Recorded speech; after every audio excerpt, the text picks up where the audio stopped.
ബ്രെയിനിനെയും ഞരമ്പുകളെയും ബാധിക്കുന്ന രോഗങ്ങളിൽ നിന്ന് മോചനം നേടാനും ആരോഗ്യം ഉത്തമമാക്കാനും നിലനിർത്താനും ഭക്ഷണത്തിൽ എന്തെല്ലാമാണ് ശ്രദ്ധിക്കേണ്ടത്?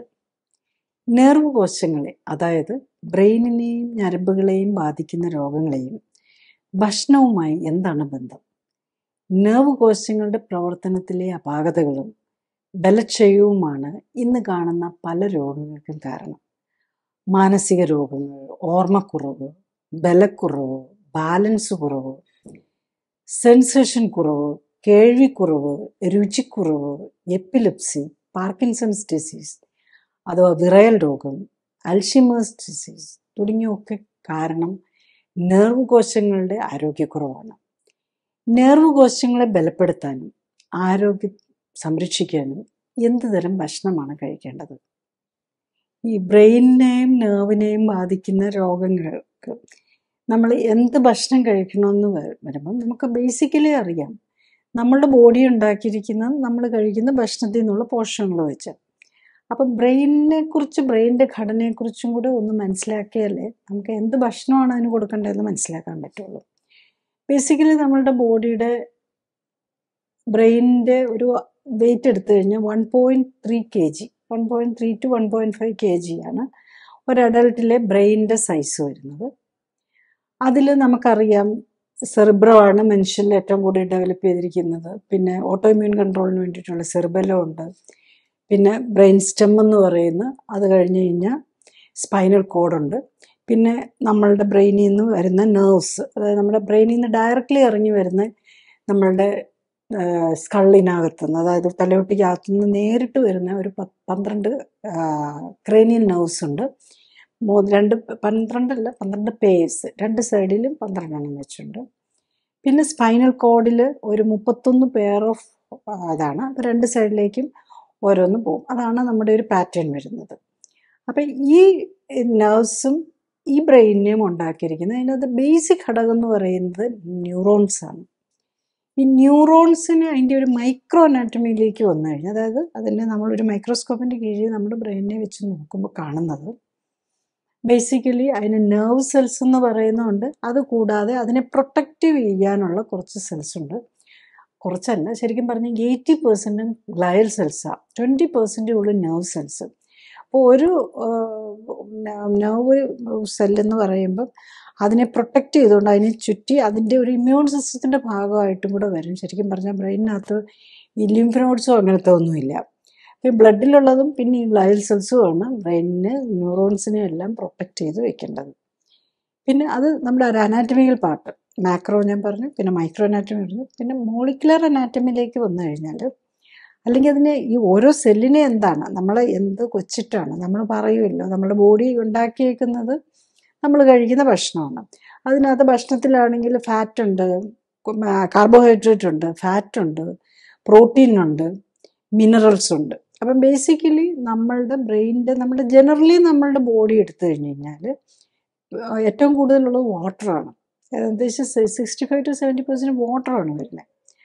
അതുകൂടാതെ നമ്മുടെ മൊത്തത്തിൽ ബോഡിയിലെ മേജർ പാർട്ട് വരുന്നത്, പിന്നെയുള്ളത് പ്രോട്ടീനാണ് ശരിക്കും, പിന്നെയാണ് ഫാറ്റ് വരുന്നത്, പിന്നെ മിനറൽസും ആണ് വരുന്നത്. പക്ഷെ ഈ ബ്രെയിനിൻ്റെ അല്ല നെർവസ് ടിഷ്യൂൻ്റെ കാര്യം എടുക്കുമ്പം അതിൽ ഏറ്റവും മേജർ ഘടകം എന്ന് പറഞ്ഞാൽ 60% ഫാറ്റാണ്. അതാണ് ഏറ്റവും പ്രധാനം.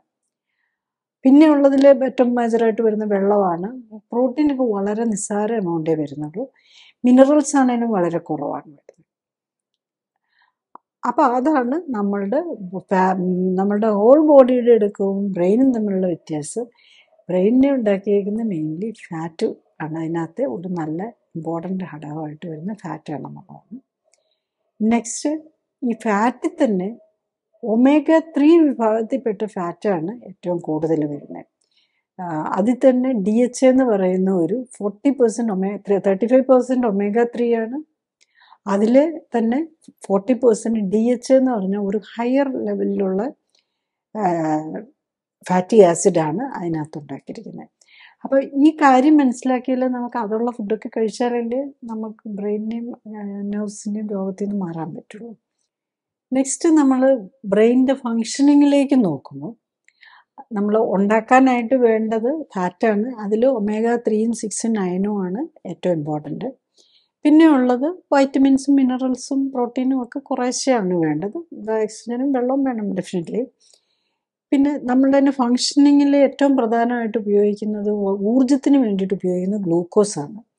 ഗ്ലൂക്കോസ് അല്ലെങ്കിൽ പിന്നെ ബ്രെയിൻ സെൽസിന് ഉപയോഗിക്കുന്ന കീറ്റോൺ ബോഡീസാണ്. രണ്ട് രീതിയിലും ബ്രെയിൻ ഫങ്ഷൻ ചെയ്യും.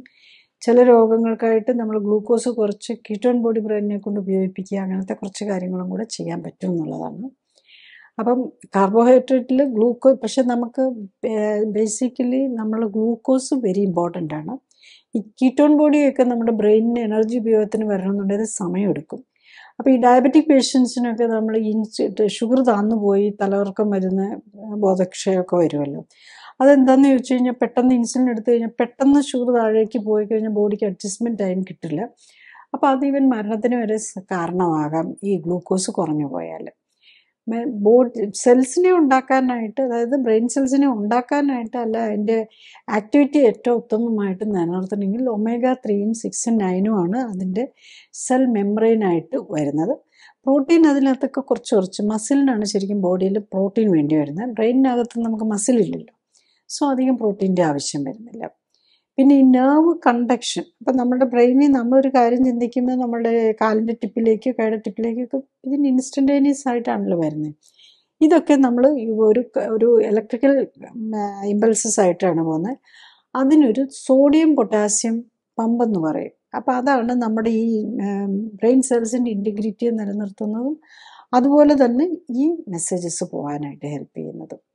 അപ്പോൾ ഈ സോഡിയം പൊട്ടാസ്യം ബാലൻസ് കറക്റ്റായിട്ട് അതുപോലെ ക്ലോറൈഡുമാണ് നമുക്ക് ഈ ഫങ്ഷനിങ്ങിന് വേണ്ടിയിട്ട് ഏറ്റവും കൂടുതൽ വേണ്ടി വരുന്നത്. നേരത്തെ പറഞ്ഞ പോലെ ഗ്ലൂക്കോസ് അല്ലെങ്കിൽ കീറ്റോൺ ബോഡിയും വേണം. പിന്നെ ന്യൂറോ ട്രാൻസ്മിറ്ററായിട്ട് വർക്ക് ചെയ്യുന്ന ഒരു അസറ്റൈൽ കോളിൻ എന്ന് പറയും. അതാണ് കുറേ ന്യൂറോ ട്രാൻസ്മിറ്റേഴ്സ് ഉണ്ട് ബ്രെയിനിൽ. അതായത് ഒരു നെർവ് സെല്ലിൽ നിന്ന് വേറൊരു നെർവ് സെല്ലിലേക്ക് മെസ്സേജ് കൊടുക്കുന്നതും അതുപോലെ ഒരു നെർവ് സെല്ലിൽ നിന്ന് മസിലിലേക്ക് മെസ്സേജ് കൊടുക്കുന്നതും ഒക്കെ മെസ്സഞ്ചേഴ്സ് പോലെ കുറച്ച് അതിന് ന്യൂറോ ട്രാൻസ്മിറ്റേഴ്സ് എന്ന് പറയും. അതിനകത്ത് ഒരു ഇമ്പോർട്ടൻ്റ് ആയിട്ടുള്ളത് ഏറ്റവും കൂടുതലുള്ളത് കോളിൻ എന്ന് പറയും, അസറ്റൈൽ കോളിൻ എന്ന് പറയും. ഈ അസറ്റൈൽ കോളിനെ ഉണ്ടാക്കാനായിട്ട് കോളിൻ എന്ന് പറഞ്ഞ ഒരു വൈറ്റമിൻ വേണം.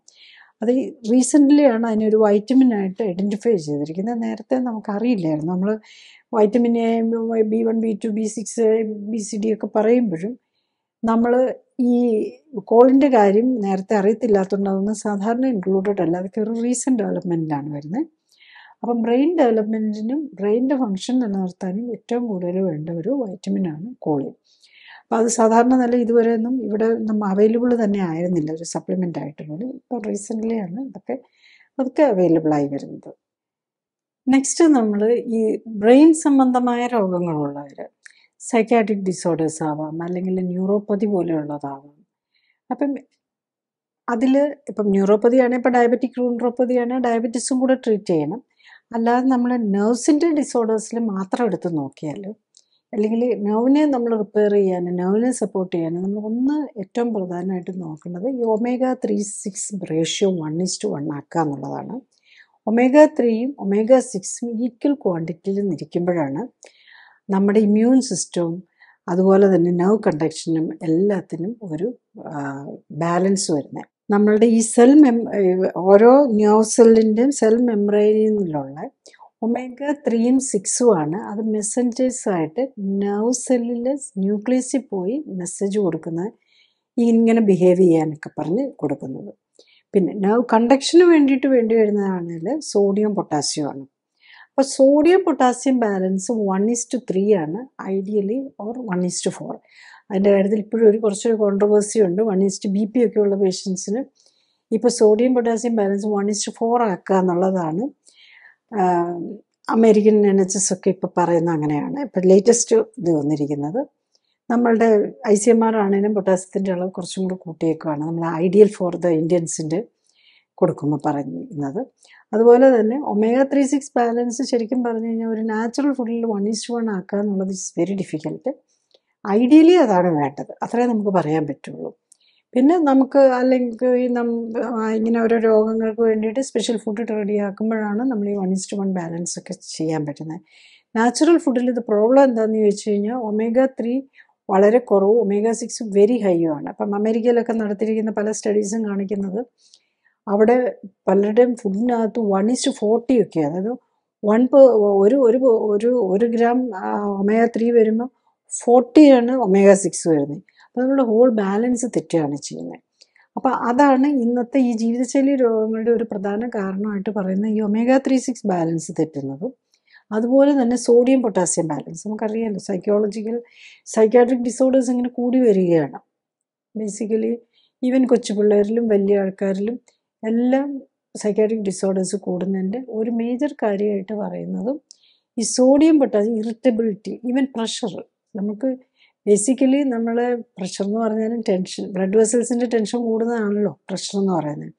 അതുപോലെ നമ്മുടെ ജനറലി ഉള്ള നെർവ്സിൻ്റെ ടെൻഷൻ കൂടുന്നതാണ് നമ്മുടെ ഈ സ്ട്രെസ് എന്നും പിരിമുറുക്കം എന്നും അല്ലെങ്കിൽ ആങ്സൈറ്റി എന്നൊക്കെ പറയുന്നതിൻ്റെ ബേസ് അതാണ് കിടക്കുന്നത്. അപ്പം സോഡിയം പൊട്ടാസ്യം ബാലൻസ് കറക്റ്റ് ചെയ്യുകയാണ് നെക്സ്റ്റ് ആയിട്ട് ചെയ്യേണ്ടത്. അതുപോലെ തന്നെ നമ്മൾ ഈ നെർവ്സിനെ കുറിച്ച് പറയുമ്പം ഈ ഓഡിറ്ററി, ചെവിയുടെ സംബന്ധമായിട്ട് ഇപ്പം ഒത്തിരി പേരുണ്ടല്ലോ നമുക്ക് ഈ ഹിയറിംഗ് എയ്ഡൊക്കെ വെക്കേണ്ടായിരുന്നു. അപ്പോൾ അതിന് കാരണം എന്താണെന്ന് ചോദിച്ചാൽ നമ്മുടെ നെർവ്സ്, ഹിയറിങ്ങുമായിട്ട് ബന്ധപ്പെട്ട് നെർവ്സിന് വരുന്ന ഡാമേജ് കൊണ്ടാണ് വരുന്നത്. അപ്പം നമ്മുടെ ഈ നെർവ് സെൽസിൻ്റെ എൻഡിങ് ഒക്കെ ഇരിക്കുന്നത് കോക്ലിയ എന്നൊക്കെ പറഞ്ഞ് അതിനെ വെച്ചിരിക്കുന്ന സ്ഥലമുണ്ടല്ലോ, വെസ്റ്റിബ്യൂൾ, കോക്ലിയൊക്കെ ഇന്നർ ഇയർ വരും. അതിനകത്ത് വരുന്ന ഡാമേജാണ് ഒന്ന് ഹിയറിങ്ങിൻ്റെ പ്രോബ്ലം വരുന്നത്, അതുപോലെ തലകറക്കം പോലെയുള്ളത് വരുന്നു, അതുപോലെ ചെവിക്കകത്തിരുന്ന് മൂളക്കം പോലെയുള്ളത് വരുന്നത്.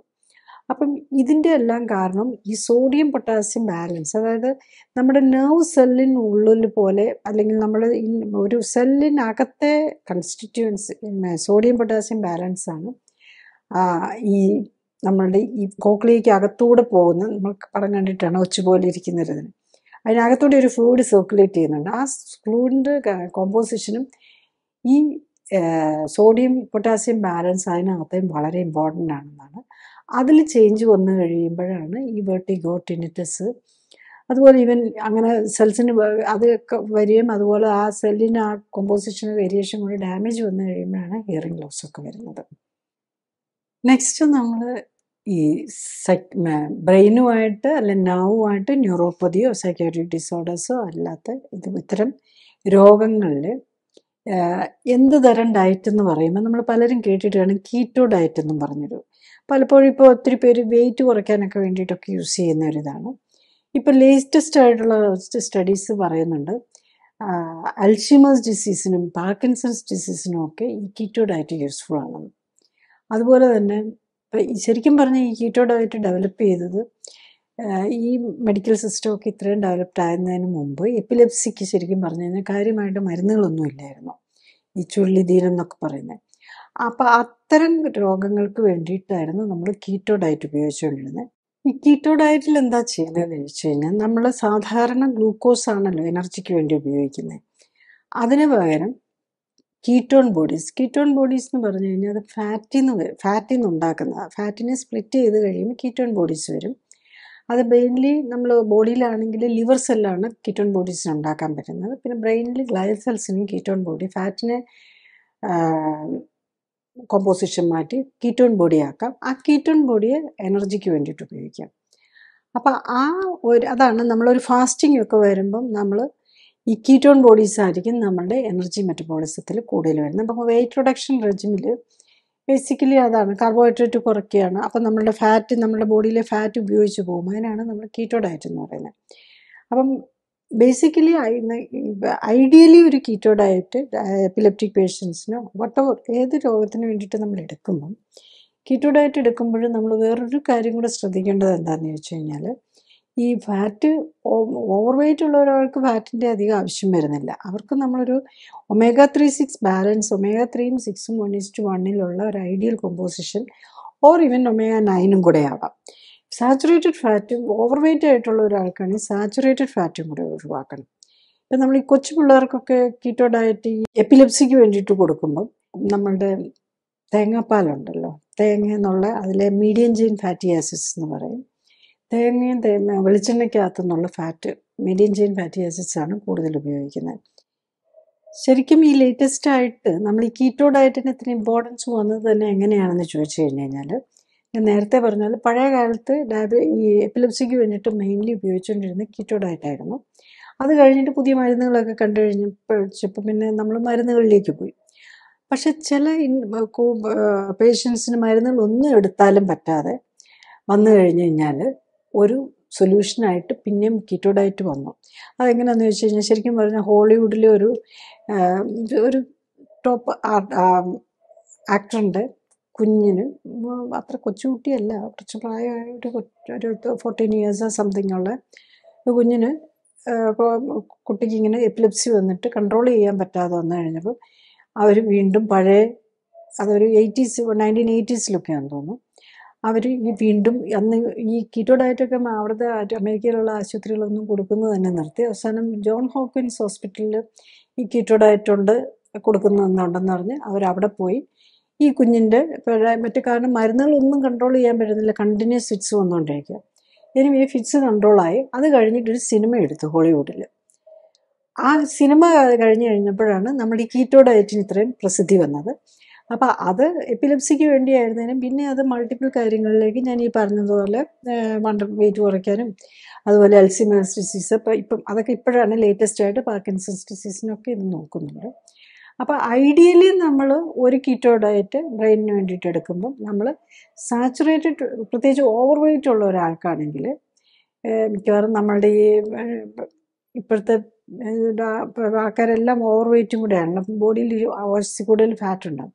അപ്പം നമ്മുടെ ഈ omega-6 ഫാറ്റ് നമ്മുടെ ബോഡിയിൽ നിന്ന് കളയുകയും ചെയ്യണം. അതുപോലെ ഈ ഹൈഡ്രജനേറ്റഡ് ഫാറ്റ് നമ്മളിപ്പുറത്തോണ്ട് എല്ലാം നമ്മുടെ ഫുഡിനകത്തെല്ലാം ഇപ്പം ഈ ഹൈഡ്രജനേറ്റഡ് ഫാറ്റ്, ആർട്ടിഫിഷ്യൽ ഗീയും ആർട്ടിഫിഷ്യൽ ഈ ബേക്ക്ഡ് ഐറ്റംസിലെല്ലാം ഒത്തിരി ആർട്ടിഫിഷ്യൽ ഗീ ഉണ്ടാവും, പേസ്ട്രി അങ്ങനത്തെയൊക്കെ.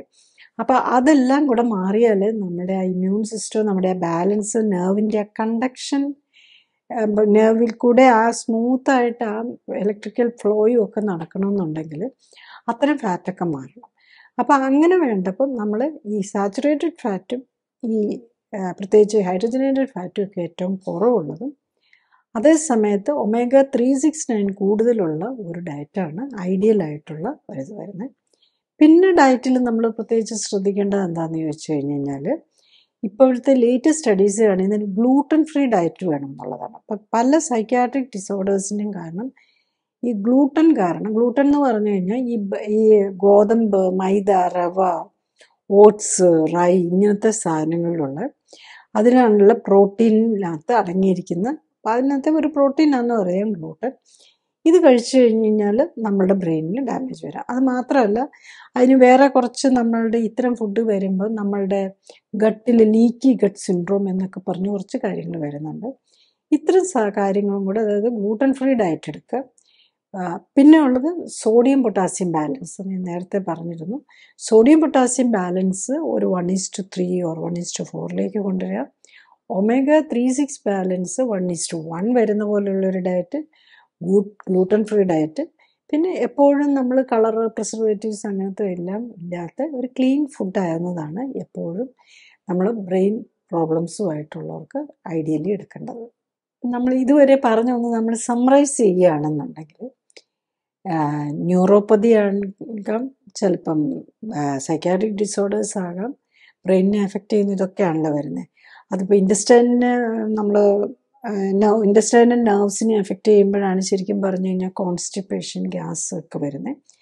നമ്മളുടെ ഈ നമ്മൾ നെർവ്സ് എന്ന് പറഞ്ഞു കഴിയുമ്പം നമ്മളുടെ ഒരു എൻഡറിക് നെർവ് സിസ്റ്റം, അപ്പം അങ്ങനെ ഒരു നമ്മുടെ ഓട്ടോണോമിക് നെർവ് സിസ്റ്റം ഉണ്ട്, അതുപോലെ അതിൽ തന്നെ സിമ്പത്തറ്റിക് ഉണ്ട്, പാരാസിമ്പത്തറ്റിക് ഉണ്ട്, പിന്നെ മോട്ടോർ ആൻഡ് സെൻസറി, നമ്മുടെ സെൻസേഷൻ അറിയാൻ വേണ്ടിയിട്ട് നമ്മളുടെ സ്കെൽറ്റൽ മസിലേക്ക്.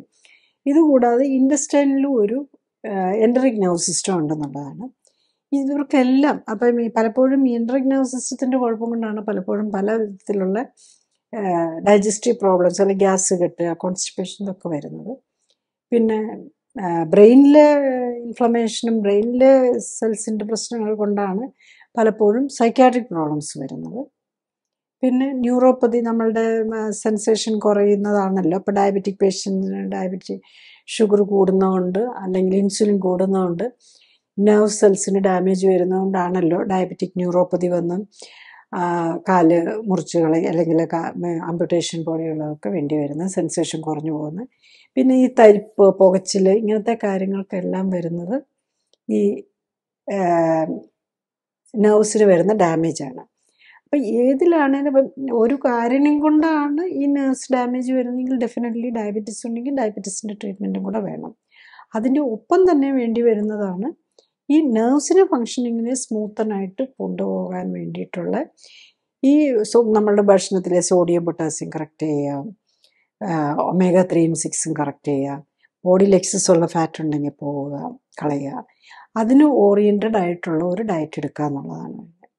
അപ്പം നമ്മൾ ഇപ്പം ഡെഫിനറ്റ്ലി എല്ലാവരും ഒരു ചോദ്യം ചോദിക്കും, എങ്ങനെയാണ് നമ്മുടെ സോഡിയം പൊട്ടാസ്യം ഒക്കെ കറക്റ്റാണോ ബ്രെയിനിനകത്തോടെ പോകുന്ന നെർവ്സിനകത്തോടെ ഉള്ളതെന്ന് ചോദിച്ചു കഴിഞ്ഞ് കഴിഞ്ഞാൽ നമുക്ക് അവിടെ ഓരോ മിനിറ്റിലും അതൊന്നും നോക്കിക്കൊണ്ടിരിക്കാൻ പറ്റില്ല. കാരണം സോഡിയം പൊട്ടാസ്യം ഒക്കെ എങ്ങനെയും ബോഡി കറക്റ്റ് ചെയ്തുകൊണ്ട് വയ്ക്കാം. അപ്പോൾ സോഡിയം കൂടിപ്പോയെന്നും പറഞ്ഞ് നമുക്ക് ബ്ലഡ് എടുത്ത് നോക്കിയാൽ സോഡിയം ഇത്തിരി കൂടുതലൊന്നും ഉണ്ടാവില്ല. കാരണം ഹൈ സോഡിയം ബ്ലഡിലുള്ള ഒരു നിലയിൽ നമ്മുടെ ബോഡിക്ക് ഫങ്ഷൻ ചെയ്യാൻ പറ്റില്ല. ലോ ആയിപ്പോയാലും ചിലപ്പം പെട്ടെന്ന് തലകറക്കമൊക്കെ വരാം. അതുപോലെ പൊട്ടാസ്യം. അപ്പോൾ ഇതിലെല്ലാം ഒരു ബാലൻസിലാണ് ഇത് നമ്മൾ കൊണ്ടുപോകുന്നത്. അപ്പോൾ അത് എപ്പോഴും നമുക്ക് ടെസ്റ്റുകൾ നോക്കിപ്പോലും നമുക്കറിയാൻ പറ്റില്ല. ഇത് എങ്ങനെ ചെയ്യുമെന്ന് ചോദിച്ചു കഴിഞ്ഞാൽ ബേസിക്കലി നമ്മൾ കഴിക്കുന്ന ഭക്ഷണം മാത്രമേ ഉള്ളൂ നമ്മുടെ ബോഡിക്കകത്തേക്ക് ചെല്ലാനുള്ളത്. നമ്മുടെ കഷ്ണത്തിൽ നമ്മൾ കൺട്രോൾ ചെയ്ത് കഴിഞ്ഞാൽ അത് ബോഡിയിൽ അത് ഓട്ടോമാറ്റിക്കലി വരും എന്നുള്ളതാണ്.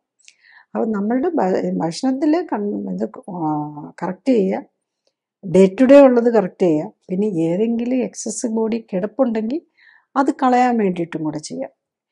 എന്തും നമ്മളുടെ ബോഡിക്ക് ആവശ്യത്തിൽ കൂടുതൽ വന്നു കഴിഞ്ഞാൽ അത് ടോക്സിനാണ്. അപ്പം നമ്മളുടെ ബോഡിയിൽ ഒരു 15 ഇപ്പം അറൗണ്ട് ജെൻസിനാണെങ്കിൽ മാക്സിമം 15% ഫാറ്റേ വരാവുള്ളൂ, ലേഡീസിനാണെങ്കിൽ മാക്സിമം 25% ഫാറ്റേ വരാവുള്ളൂ. ബാക്കിയുള്ളതൊക്കെ മസിലും ബോണും ബ്ലഡും ഒക്കെ ആയിരിക്കണം.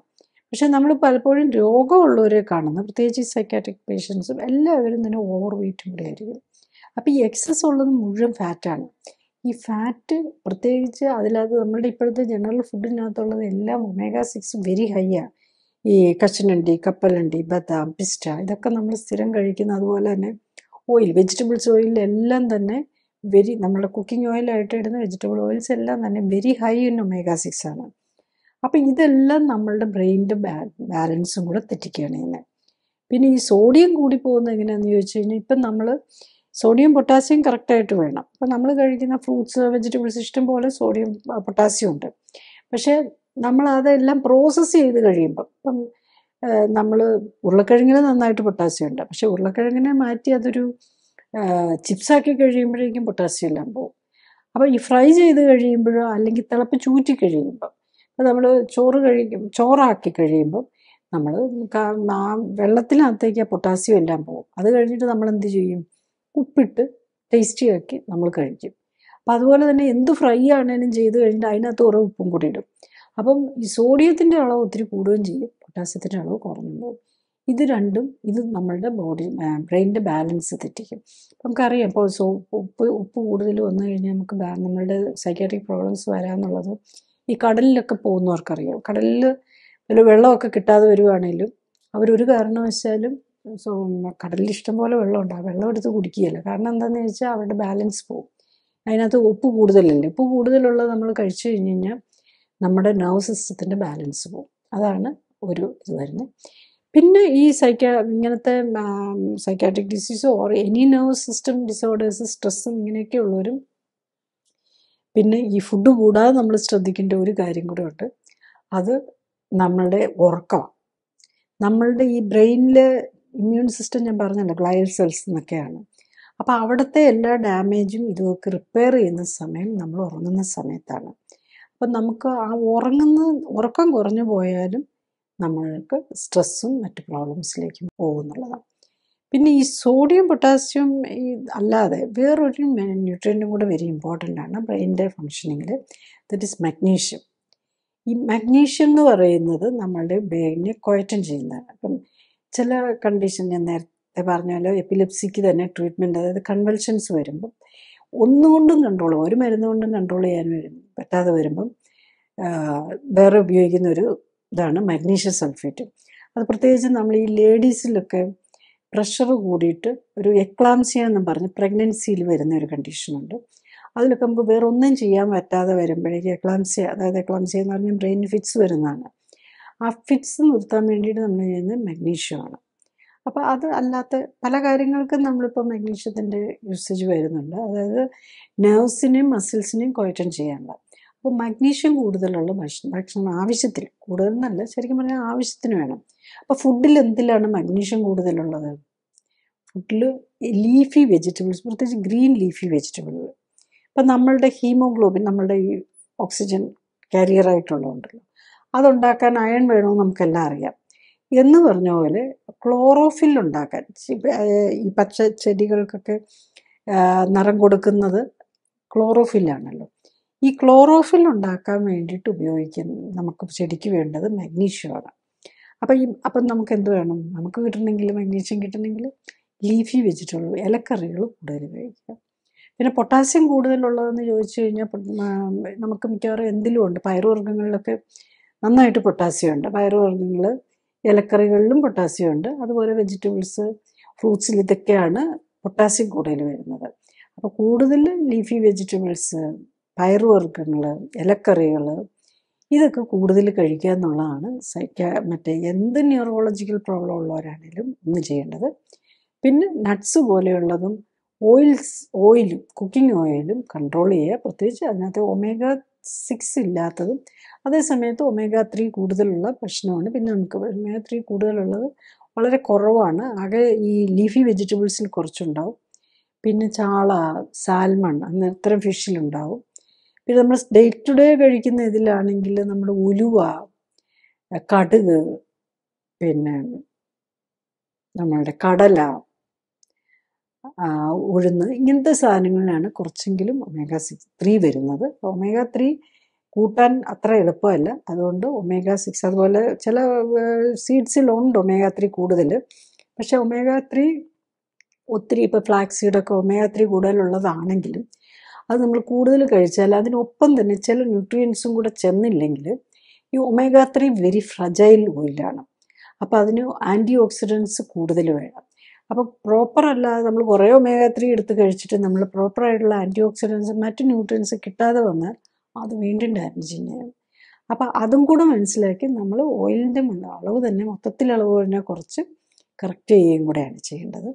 പലപ്പോഴും പല രോഗങ്ങളും കുറേയധികം മരുന്നും ഒക്കെ കഴിക്കുന്നതൊക്കെ കൊച്ചു കൊച്ചു പ്രശ്നങ്ങളേ ഉള്ളെങ്കിൽ നമുക്ക് സെൽഫായിട്ട് തന്നെ ഇപ്പം ഈ പറഞ്ഞതൊക്കെ വെച്ച് നോക്കി ഫുഡൊക്കെ കഴിച്ച് നമുക്ക് കൺട്രോൾ കറക്റ്റായി ചെയ്യാൻ പറ്റിയെന്നിരിക്കും.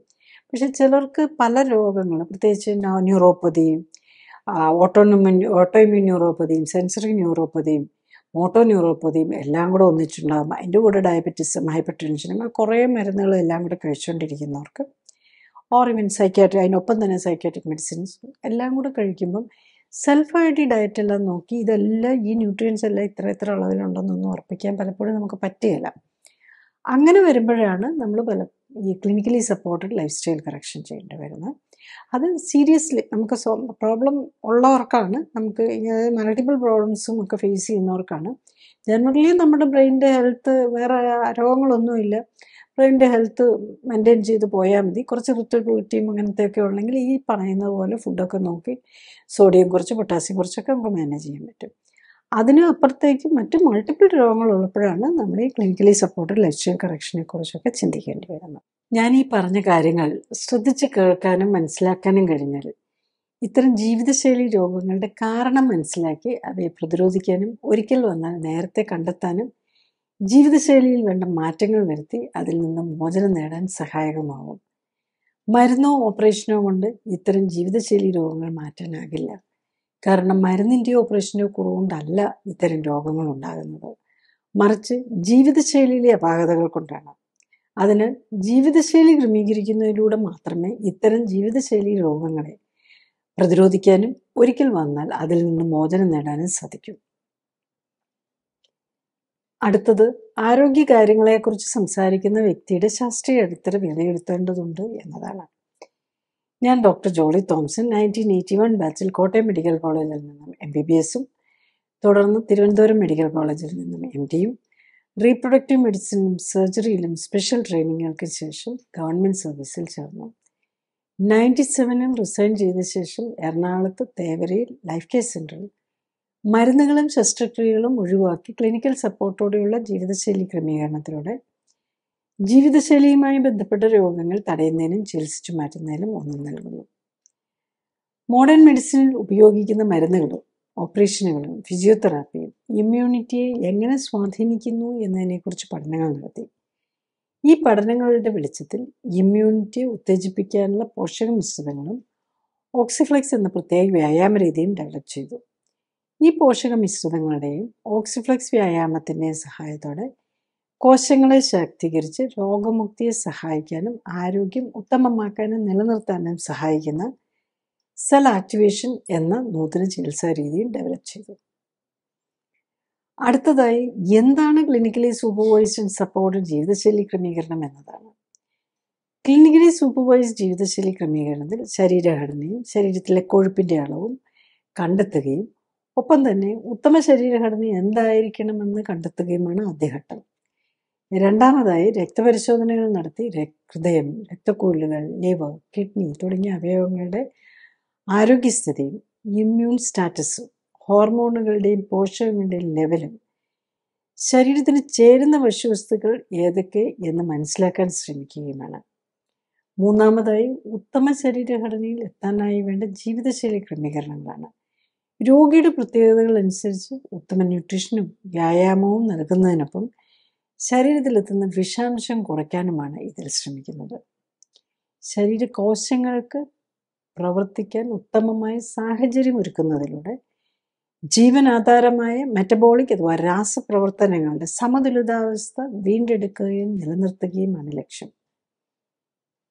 ജീവിതശൈലി ക്രമീകരണത്തിലൂടെ രക്തയോട്ടവും മെറ്റബോളിക് പ്രവർത്തനങ്ങളും ഹോർമോൺ ബാലൻസും ഇമ്മ്യൂണിറ്റിയും ശരീരഘടനയും ഉത്തമമാക്കാനും നിലനിർത്താനും കഴിഞ്ഞാൽ ഒട്ടുമിക്ക ജീവിതശൈലി രോഗങ്ങളെയും പ്രതിരോധിക്കാനാകും.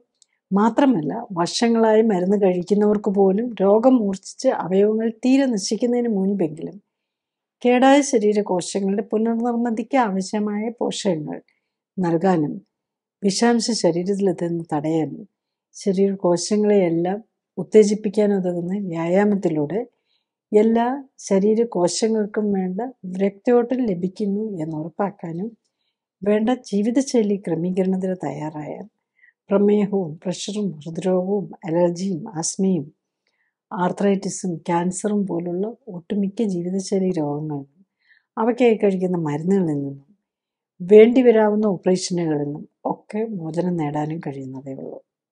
നെക്സ്റ്റ്, ഈ ഡയറ്ററി അഡ്ജസ്റ്റ്മെൻറ്റ്സ് അല്ലെ ഡയറ്ററി മോഡുലേഷൻ കൊണ്ട് ഈ മാനസിക രോഗങ്ങളോ അല്ലെങ്കിൽ ന്യൂറോപ്പതിയോ പോലെയുള്ള ബ്രെയിനിനെ അല്ലെങ്കിൽ നെർവ്സിനെ അഫക്റ്റ് ചെയ്യുന്ന രോഗങ്ങൾക്ക് എന്താണ് ബെനിഫിറ്റ് എന്നുള്ളതാണ്. ബേസിക്കലി നമ്മൾ പലപ്പോഴും സൈക്കാട്രിക് ഡിസീസ് അല്ലെങ്കിൽ ന്യൂറോപ്പതി ഇതൊക്കെ വരുന്നവരാണ് കൂടുതലും വരുന്നത്. ഇപ്പം പലർക്കും ഇത് മാത്രമാവില്ല, എല്ലാ ഗ്രൂപ്പിലുള്ള ആൾക്കാരെയും കാണാറുണ്ട്. നമുക്ക് ഏറ്റവും കൂടുതലായിട്ട് നെർവ്സിൻ്റെ വരുന്നത് ന്യൂറോപ്പതിയൊക്കെ വരുന്നത് ഡയബറ്റിക് ന്യൂറോപ്പതി കൊണ്ടുവരുന്നവരാണ്. അപ്പോൾ അത് കണ്ണിനെ എഫക്റ്റ് ചെയ്തിട്ടുണ്ടാവും, ചെവി എഫക്റ്റ് ചെയ്തിട്ടുണ്ടാവും, കാലിനെ എഫക്റ്റ് ചെയ്തിട്ടുണ്ടാവും, കൈ ഫോക്കച്ചിൽ ഇപ്പം ഗ്ലവ് ആൻഡ് സോക്സ് ന്യൂറോപ്പതി എന്നാണല്ലോ നമ്മുടെ ഡയബറ്റീസിൻ്റെ ന്യൂറോപ്പതിക്ക് തന്നെ പറയുന്നത്. അപ്പോൾ ഇത്തരം പേഷ്യൻസിന് പലപ്പോഴും ഈ ഡയബറ്റിക് പേഷ്യൻറ്റിന് പലപ്പോഴും ചെറിയ ചെറിയ ഒരു silent attacks, silent attack of the brain, അതായത് സൈലൻ്റ് സ്ട്രോക്ക് വന്നിട്ടുണ്ടാകും. അപ്പോൾ അവരുടെ പലപ്പോഴും നമ്മുടെ ബ്രെയിനൊക്കെ ചുരുങ്ങി തുടങ്ങിയിട്ടുണ്ടാകും. അപ്പം ഇത്തരം പേഷ്യൻസിൽ നമ്മൾ കാണുന്നത് എന്താണെന്ന് ചോദിച്ചാൽ, ഇപ്പോൾ ഡയബറ്റീസ് ഓറിയൻറ്റഡ് ആയിട്ടുള്ളതാണ്, ഷുഗർ കൺട്രോൾ ആകുന്നതോടുകൂടി പലപ്പോഴും നമ്മളുടെ നെർവ്സിൻ്റെ ഫങ്ഷനൊക്കെ കുറേ ഇപ്പോൾ പുകച്ചിൽ, പെരിപ്പ് അങ്ങനത്തെയൊക്കെ മിക്കവാറും പേരുടെ മാറും എന്നുള്ളതാണ്. അതൊക്കെ വളരെ ഫാസ്റ്റ് റിലീഫ് തന്നെ വരുന്നുണ്ട്. 1-2 ആഴ്ച കൊണ്ട് തന്നെ നല്ലൊരു സിംറ്റമാറ്റിക് റിലീഫ് കിട്ടുന്നുണ്ട്. പിന്നെ ഉള്ളത് ഇങ്ങനെ തലചുറ്റൽ, പിന്നെ ഈ ടിനിറ്റസ്, ചെവിയുടെ സംബന്ധിച്ചുള്ള നെർവ് ഡാമേജ് വന്നിരിക്കുന്നതിൻ്റെ പേരിൽ മൂളക്കവും അതുപോലെ കേൾവിക്കുറവും അങ്ങനെയുള്ളവർക്കും ബെനിഫിറ്റ് വരുന്നുണ്ട്. ഈവൻ ഇതിൻ്റെ റെറ്റിനോപ്പതിയുടെയൊക്കെ തുടക്കമൊക്കെ ആണെന്നുണ്ടെങ്കിൽ, റെറ്റിനോപ്പതി തീരെ കാഴ്ച പോയി കഴിഞ്ഞ് കഴിഞ്ഞാൽ കിട്ടാൻ വലിയ പാടാണ്. പക്ഷേ എന്നാലും വളരെ ഇങ്ങനെ കുറച്ചൊക്കെ ബുദ്ധിമുട്ടി നടക്കാൻ തന്നെ കാഴ്ചയില്ലാത്തതുകൊണ്ട് സപ്പോർട്ടൊക്കെ ആയിട്ട് വരുന്നവർക്കും പലർക്കും അത്യാവശ്യം മാനേജ് ചെയ്യാനുള്ള നിലയിലേക്ക് എത്തുന്നത്. അതായത് അത് രക്തക്കൊഴലുകൾക്ക് ഡാമേജ് ചെയ്ത് വെച്ചിട്ട്, ഈ ഡയബറ്റീസിൻ്റെ ഒരു പ്രത്യേകത എന്താണെന്ന് വെച്ചാൽ രക്തക്കൊഴലുകൾക്ക് ഡാമേജ് വന്ന് അതിൻ്റെ ഭാഗമായിട്ട് നെർവ്സിന് ബ്ലഡ് കിട്ടാതെ വരുന്നവരാണ്. അപ്പോൾ അവർക്ക് വളരെ നല്ല റിസൾട്ടാണ് ഈ തരിപ്പും പെരുപ്പും ഒക്കെ ഉള്ളവർക്ക് വളരെ ഫാസ്റ്റായിട്ട് തന്നെ റിസൾട്ട് കിട്ടാറുണ്ട്. മിക്കവാറും ഈ ചെരുപ്പൊക്കെ അറിയാതെ ഊരിപ്പോകുന്ന സ്പെഷ്യൽ ചെരുപ്പൊക്കെ ഡയബറ്റീസ് ഇട്ട് നടക്കേണ്ടി വരുന്നവർക്കൊക്കെ സാധാരണ ഇതിലേക്ക് മാറാനും, ഈവൻ അൾസറിന് കാരണം ഈ വാസ്കുലോപ്പതി, ന്യൂറോപ്പതി ആണല്ലോ ഡയബറ്റീസിൽ.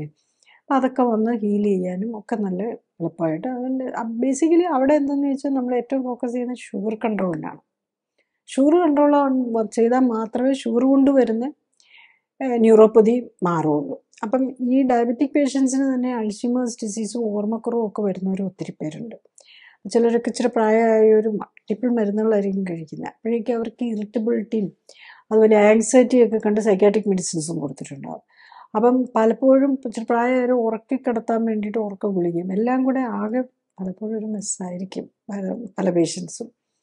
അപ്പം യൂഷ്വലി നമ്മൾ ഈ മരുന്നുകളെല്ലാം കുറച്ച് ചിലരുടെ ശരിക്കും നന്നായിട്ട് ഇത് പോയി അൾഷിമേഴ്സ് ഡിസീസ് എന്നുള്ള ഒരു നിലയിൽ വരുന്നവർക്ക് പോലും കൺസിഡർ ചെയ്യുന്നത്. പക്ഷേ അവർക്ക് സൈക്കാട്രിക് മെഡിസിൻസും അതും ഇതും എല്ലാം ഉള്ളതും ഷുഗർ കൺട്രോൾ അല്ലാത്തവരും ഒക്കെ നമുക്ക് പലരും ഉണ്ട്.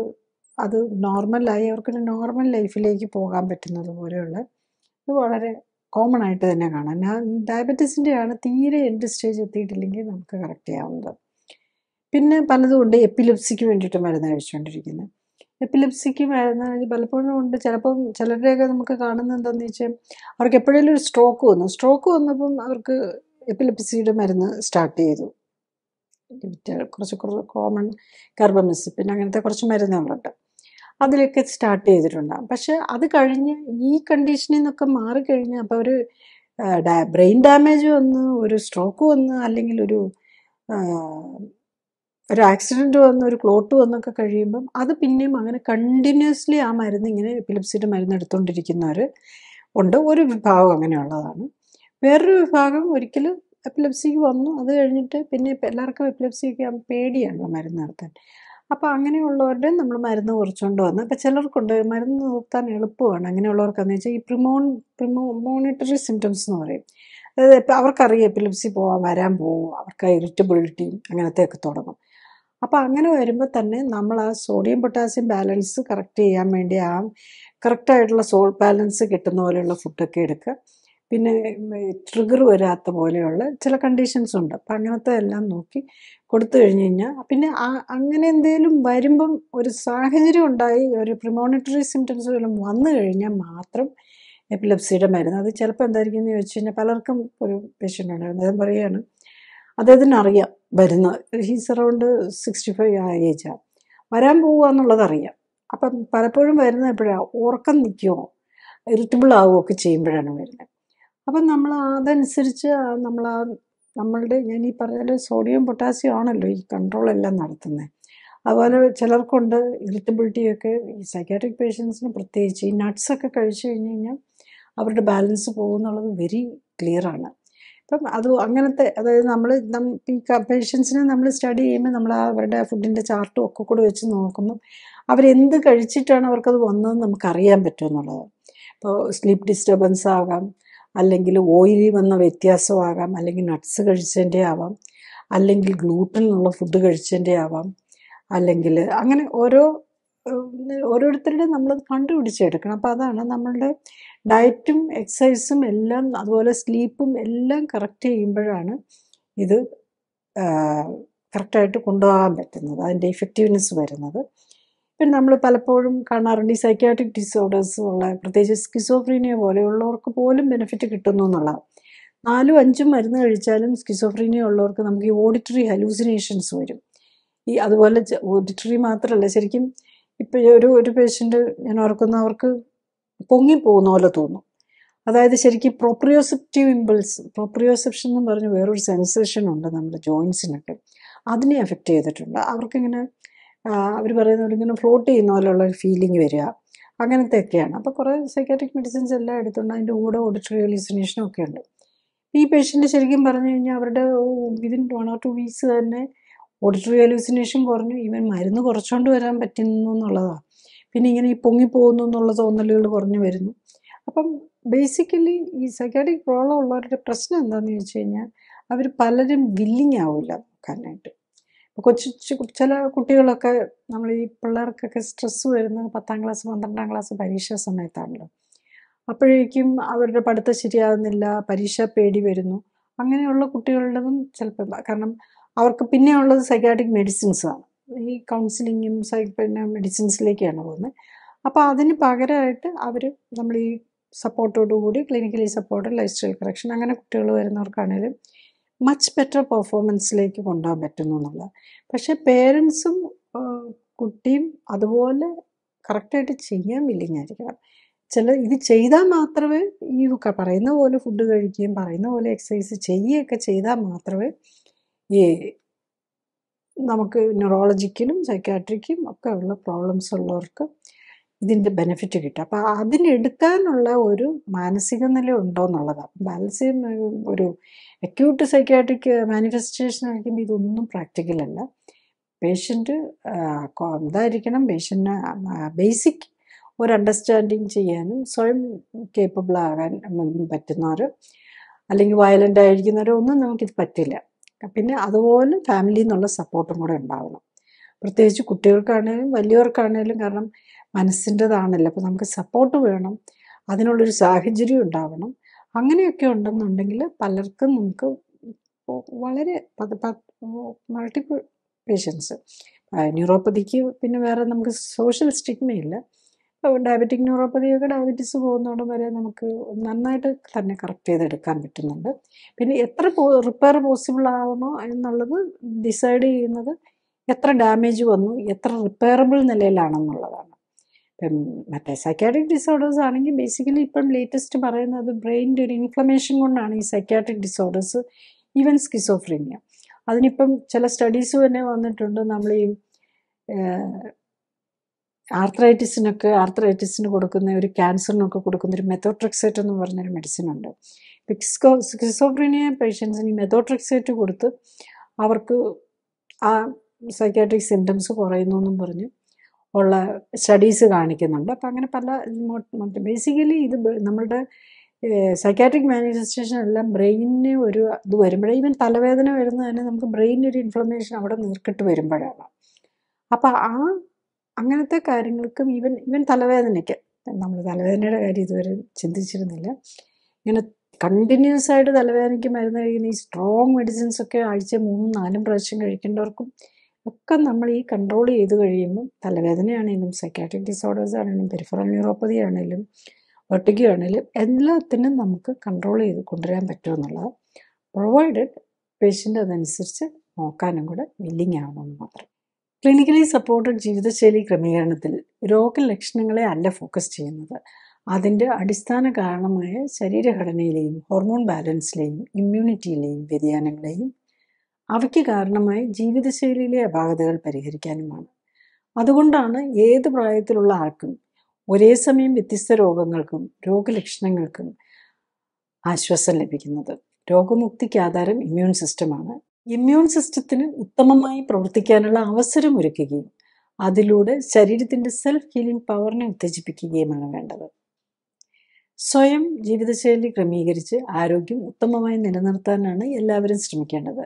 അതിന് കഴിയാതെ വരികയോ ഹൃദ്രോഗവും ക്യാൻസറും പോലുള്ള മാരകരോഗങ്ങൾ സംശയിക്കപ്പെടുമ്പോഴും ഒന്നിൽ കൂടുതൽ രോഗങ്ങളുള്ളവർക്കും മരുന്നുകൾ ദീർഘകാലം ഉപയോഗിക്കേണ്ടി വരുന്നവർക്കും മരുന്നുകൾ കൊണ്ടും അസ്വസ്ഥതകൾ മാറ്റാൻ കഴിയാതെ വരുമ്പോഴും ഓപ്പറേഷൻ ആവശ്യമായി വരുന്നവർക്കുമാണ് ക്ലിനിക്കൽ സപ്പോർട്ടോടെയും സൂപ്പർവിഷനോടെയും ഉള്ള ജീവിതശൈലി ക്രമീകരണം ആവശ്യമായി വരുന്നത്.